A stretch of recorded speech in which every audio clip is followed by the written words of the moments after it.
Hi students, today I am going to take a very important session, that is the Scarlet Letter, a great novel by a great American writer, Nathaniel Hawthorne. And this novel, this author, this name, the Scarlet Letter, is a very renowned novel in the world of English literature, especially American literature. And many questions have been asked in different examinations. So let us study the Scarlet Letter. As you might be able to see, the Scarlet Letter by Nathaniel Hawthorne. So today I am going to teach you theme, and bracket में लिखा है मैंने S, means there are not only one theme but themes. And the obvious theme of this novel is actually the intricate problem of sin and suffering. Sin and the intricate problem of sin and suffering. This theme is wound up with the quest for selfhood on the part of the principal characters. The individual aspirations and the social considerations are set against each other and become the standard to measure their relative worth. Maybe you must have studied this novel in your post-graduation. You will understand much better. And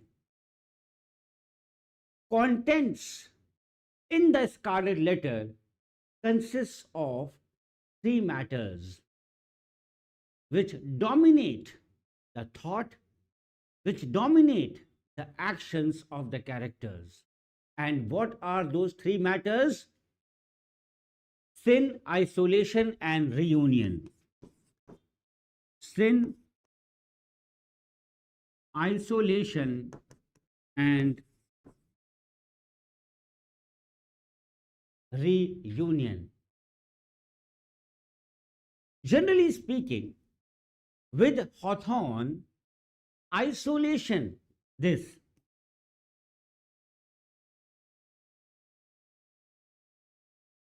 isolation is inevitably the result of sin, and the desire for reunion is the result of isolation.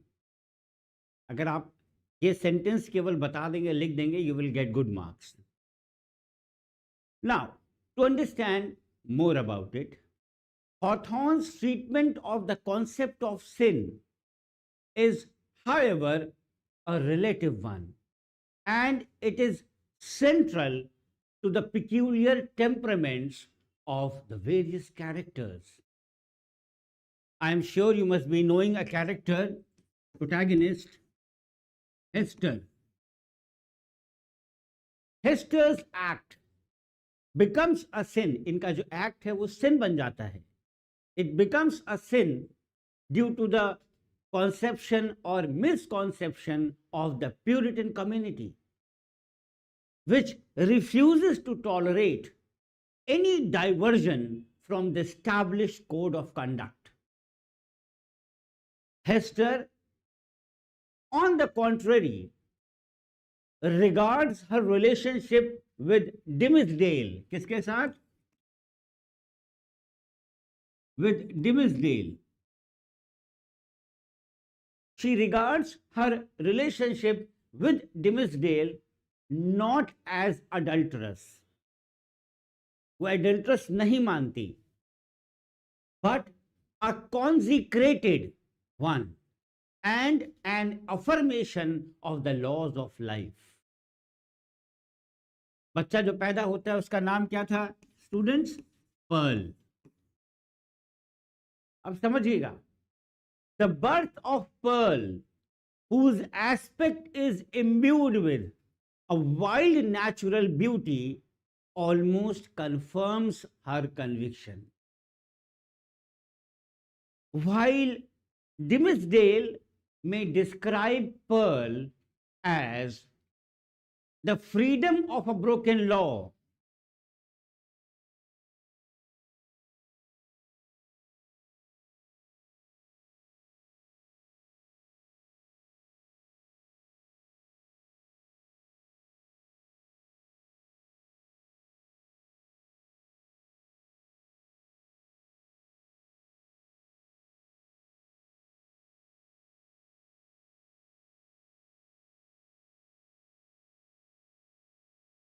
See, this is very important.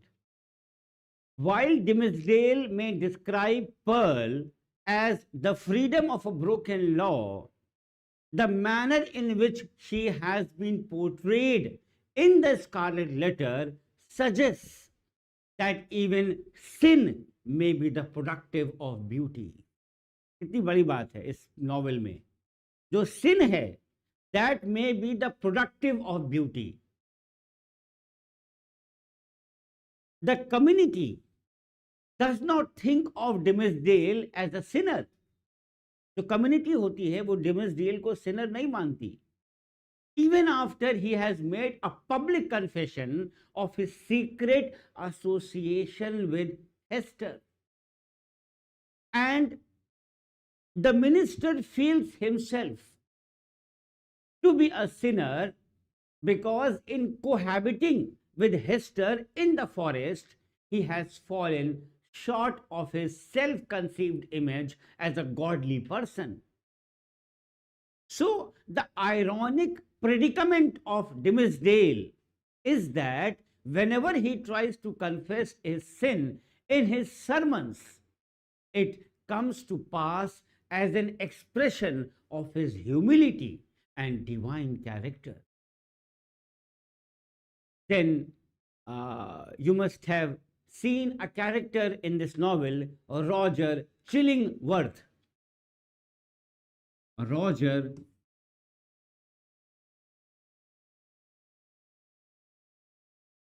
Chillingworth.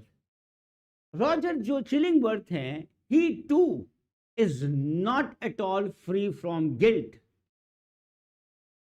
He subverted the sacrament of marriage by trying the young and the tender Hester, whom he could not felicitate either physically or emotionally, in a nuptial knot with him.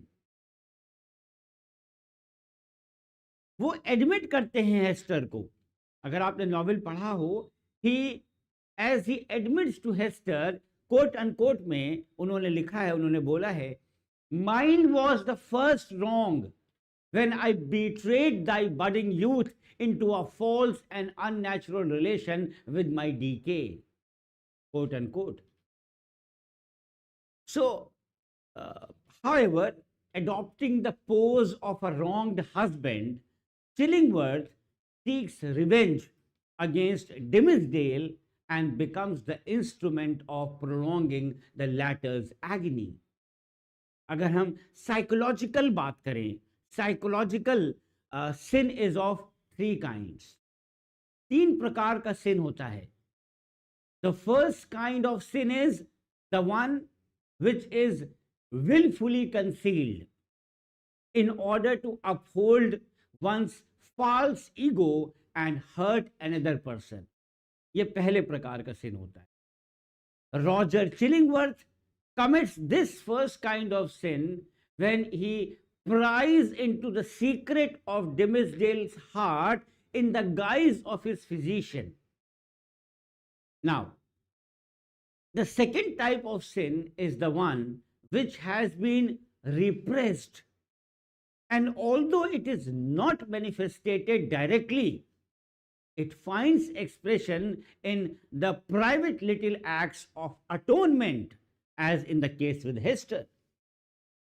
And the silent service rendered by her to the society serves as a pointer in this regard.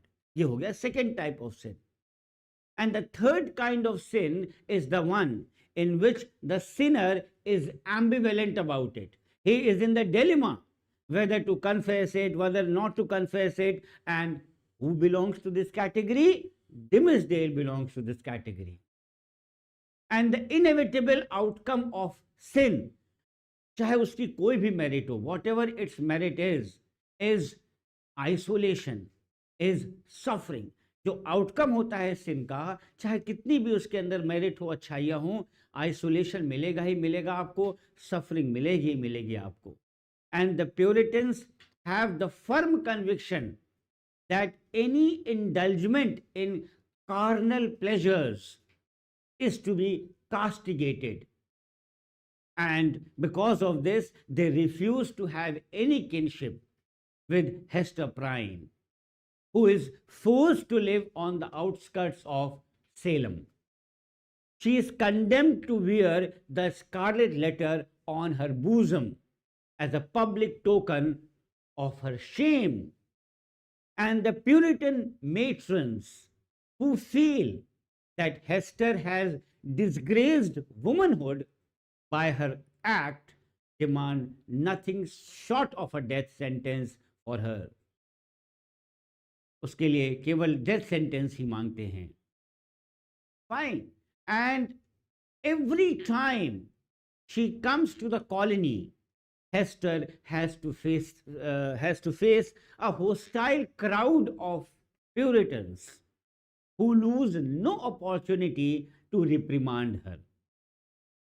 And she is made the subject of the sermons in the church as a living embodiment of sin. देखिए, ये living embodiment है sin की.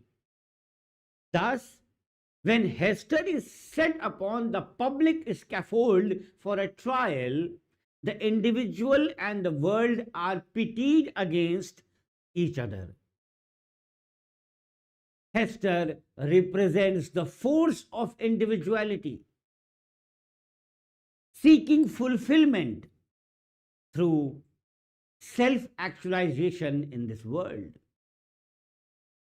The community holds on to its predefined static conception of sin and virtue. जो उसके lover थे, her lover Dimmesdale is seated as one of the magistrates. The opposition in their oppositions highlights the conflict between their respective moralities. And Roger Chillingworth, the husband, also stands at the outer edge of the crowd rather, but fails to come to the rescue of Hester, who stands alone but defiant upon the scaffold with little Pearl in her arms. अपने बाहों में छोटे से बच्चे को लेकर के वो खड़ी हैं बेबाक. Although Hester initially attempts to undo the punishment meted out to her by defying the Puritans, her ostracism, which is described as too lenient a punishment by the Puritan matrons, was almost fatal to Hester's sanity and moral sense. The scarlet stigma on her bosom had such a vicious effect that no human sympathy could reach her. And at times, Hester is so hemmed in by the oppressing circumstances that she contemplates suicide along with Pearl. And in contrast to Hester, who is condemned as an outcast woman, Dimmesdale's isolation is self-imposed. Not able to give an unambiguous expression to his sin, Dimmesdale continues to wade in the morbid state of guilt and hypocrisy till the close of the narrative. And the position that he is occupying during the most part of this novel, The Scarlet Letter, is that of a worse sinner whose position is made more grim by his cowardice.